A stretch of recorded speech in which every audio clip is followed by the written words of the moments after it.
बच्चों की नामांकन संख्या आगे बढ़ाने पे कम टीचर होने के बावजूद भी, और जो विद्यालय एक समय आज से 8 साल 9 साल पहले एकदम खंडहर और अराजक तत्वों से दिन भर ये हमेशा स्कूल को क्षति पहुंचती रहती थी, इससे आगे बढ़ा के यहाँ पे सारी मिर्जापुर जिले की 2 शिक्षिकाओं ने मान बढ़ाया है, जहां एक शिक्षिका को राष्ट्रीय पुरस्कार तो दूसरे को राज्य स्तरीय शिक्षक पुरस्कार 5 सितंबर शिक्षक दिवस पर मिलेगा। आपको बता दें कि जिले की मधुरिमा तिवारी को जहां राष्ट्रीय पुरस्कार से सम्मानित किया जाएगा, राष्ट्रपति पुरस्कार शिक्षक दिवस पर दिल्ली में मिलेगा।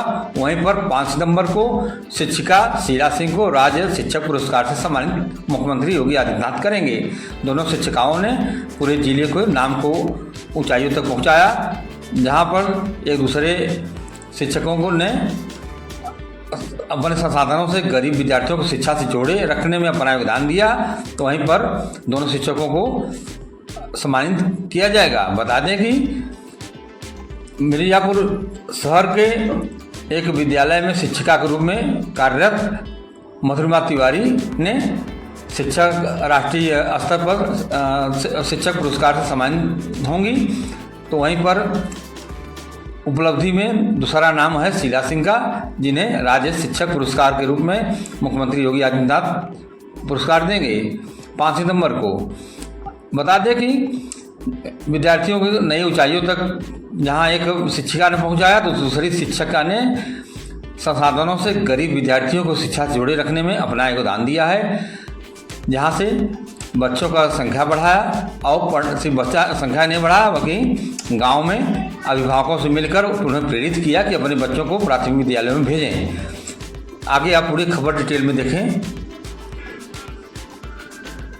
शिक्षक 5 सितंबर को सीएम योगी करेंगे राज्य शिक्षक पुरस्कार से सम्मानित। बता दें कि उत्तर प्रदेश के मिर्जापुर के लालगंज विकासखंड के बेलहा गांव की शिक्षिका शीला सिंह को वर्ष 2024 का राज्य शिक्षक पुरस्कार मिलेगा। उत्तर प्रदेश में चयनित 66 शिक्षकों में एकमात्र मिर्जापुर प्रतिनिधि है। शीला सिंह ने अपनी प्रारंभिक शिक्षा गांव के प्राथमिक विद्यालय से शुरू की। तिला गांव से कक्षा 8 तक की पढ़ाई की। लालगंज के बाबू पर्वत इंटर कॉलेज से इंटरमीडिएट की पढ़ाई की और श्रीमती इंदिरा गांधी राजकीय पीजी कॉलेज से स्नातक किया। बुंदेलखंड विश्वविद्यालय से बीएड की डिग्री प्राप्त की। आपको बता दें कि 2009 में हलिया विकासखंड के प्राथमिक विद्यालय नदौली पूर्वा में उनकी पहली नियुक्ति हुई। 2015 से वह लालगंज विकासखंड के बसई कला प्राथमिक विद्यालय में प्रधानाध्यापक के पद पर कार्यरत थी। उन्होंने स्कूल में स्मार्ट क्लास की शुरुआत की। प्रोजेक्टर से पढ़ाई शुरू करने के बाद विद्यार्थियों की संख्या में वृद्धि हुई। आपको बता दें कि प्रधानाध्यापिका शीला सिंह ने गांव में घर घर जाकर अभिभावकों को शिक्षा के प्रति जागरूक किया। उन्होंने बसई कला प्राथमिक विद्यालय को कॉन्वेंट की तर्ज पर इंग्लिश मीडियम में बदला। शीला का कहना है कि उनकी मां ने उन्हें उच्च शिक्षा के लिए प्रेरित किया। बता दें कि वह गांव से 20 किलोमीटर दूर लालगंज जाने में मां का साथ मिला। शीला के अनुसार वह सम्मान उनके लिए मंजिल नहीं बल्कि नई जिम्मेदारी है। बच्चों को शिक्षा से जोड़ना उनका जीवन लक्ष्य है। मुख्यमंत्री योगी आदित्यनाथ ने 5 सितंबर को उन्हें यह पुरस्कार प्रदान करेंगे। आपको बता दें कि शीला सिंह ने बताया कि उनका यह सम्मान मंजिल नहीं बल्कि नई जिम्मेदारी है। अब उनको और इसमें प्रयास करेंगी कि और ज़्यादा सुधार लाएं, बच्चों को पढ़ाने में और मन लगा के पढ़ाई कराएं और बच्चों को आगे निकालें। आपको बता दें कि बसई कला में जब से शीला सिंह प्रधानाध्यापक हुई हैं, वहाँ पर शिक्षा का स्तर बढ़ा है और इंग्लिश मीडियम पढ़ाई होने के कारण बच्चों का आकर्षण बढ़ा स्कूल तरफ, जिसकी वजह से प्राथमिक विद्यालय बसई कला में बच्चों की संख्या निरंतर बढ़ती रही। मिर्जापुर पीएमसी कंपोजिट स्कूल रानी कर्णावती ने छोटे छोटे प्रयासों के माध्यम से राष्ट्रीय स्तर पर पहचान बनाई है। मधुरिमा तिवारी ने इसका श्रेय विद्यालय प्रभारी प्रधानाध्यापक मधुरिमा तिवारी को ही जाता है। उन्होंने मेहनत और सुदृढ़ संकल्प से विद्यालय को नई ऊंचाइयों पर पहुंचाया है। उन्हें इस उत्कृष्ट कार्य के लिए 5 सितंबर को दिल्ली में राष्ट्रीय शिक्षक पुरस्कार 2025 से सम्मानित किया जाएगा।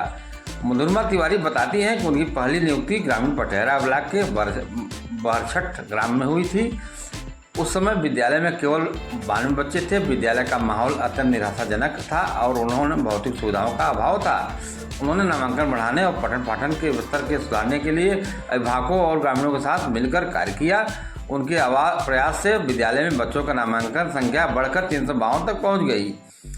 बता दें कि उन्होंने उसके बाद उनका स्थानांतरण मिर्जापुर में स्थित रानी कर्णावती विद्यालय में हुई, जिसमें रोटरी क्लब मिर्जापुर के सहयोग से विद्यालय का कायाकल्प किया गया।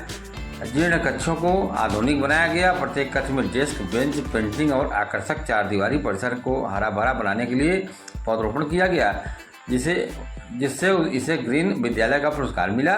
बालिका शिक्षा को बढ़ावा देने के लिए सिलाई कढ़ाई, जूडो कराटे आदि का प्रशिक्षण दिया गया। 2016 में जन सहयोग से विद्यालय को पहला टीवी प्राप्त हुआ।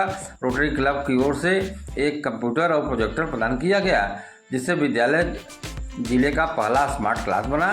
मानव संसाधन मंत्रालय की ओर से वर्ष 2018 में स्वच्छ विद्यालय सम्मान भी मिल चुका है। बता दें कि 2011 में मधुरमा का स्थानांतरण नगर पालिका स्थित रानी कर्णावती प्राथमिक पाठशाला में हुआ था। यहाँ भी उन्होंने विद्यालय की स्थिति को सुधारने का कार्य प्रारंभ किया। उन्होंने बच्चों की संख्या को 65 से बढ़ाकर विद्यालय को बेहतर बनाने के लिए प्रयास किया। 2015 में रानी कर्णावती उच्च प्राथमिक विद्यालय तस्वीर बदलने के बाद 2016-17 में उन्हें प्रभारी प्रधानाध्यापक का प्रभार मिला। ये भी आपको बता दें, 8 साल में स्कूल की छात्र संख्या 56 से बढ़ाकर 218 हुई। स्मार्ट क्लास से लेकर वाईफाई तक की सुविधा मिली। मिर्जापुर के लालडिग्गी स्थित पीएम श्री कंपोजिट स्कूल रानी कर्णावती की शिक्षिका मधुरमा तिवारी को शिक्षा के क्षेत्र में उनकी लगन और योगदान के लिए राष्ट्रपति पुरस्कार के लिए चुना गया है। मधुरमा के नेतृत्व में स्कूल ने उल्लेखनीय प्रगति की है। 8 वर्ष पहले जहां स्कूल में केवल 56 छात्र थे, वहीं आज यह संख्या बढ़कर 218 हो गई है। स्कूल में नियमित पढ़ाई के साथ साथ कंप्यूटर शिक्षा और सिलाई कढ़ाई जैसे व्यवहारिक कौशल भी सिखाए जाते हैं। आपको बता दें कि स्कूल में आधुनिक सुविधा का विशेष ध्यान रखा गया है। यहाँ स्मार्ट क्लास, वाईफाई युक्त प्रोजेक्टर और टीवी की व्यवस्था है। परिसर में औषधि वाटिका, बागवानी और पार्क भी विकसित किए गए हैं। मधुरमा की उपलब्धियों में 2018 का स्वच्छ विद्यालय पुरस्कार, 2022 का राज्य अध्यापक पुरस्कार और 2021-22 का ऑपरेशन कायाकल्प पुरस्कार शामिल है। उन्हें नारी शक्ति बंधन शिक्षक रत्न सम्मान 2023, महिला शक्ति बंधन सम्मान 2023 और सावित्रीबाई फुले सम्मान 2024 से भी नवाजा गया है। आपको बता दें कि स्कूल का रंग बिरंगा परिसर और भरा भरा वातावरण लोगों को आकर्षित करता है। मधुरमा तिवारी का मानना है कि बच्चों को पढ़ाई के साथ साथ हुनरमंद भी बनाना चाहिए। उनका लक्ष्य स्कूल को निरंतर विकास को ले जाना है। अभी आपको पूरी जानकारी दे रहे थे दोनों शिक्षिकाओं के बारे में। अगर आपके मन में कोई जिज्ञासा और हो इनके बारे में तो आप हमारे कमेंट बॉक्स में जाकर अपना सवाल पूछ सकते हैं, जानकारी ले सकते हैं। खबर में साथ बने रहें। नमस्कार।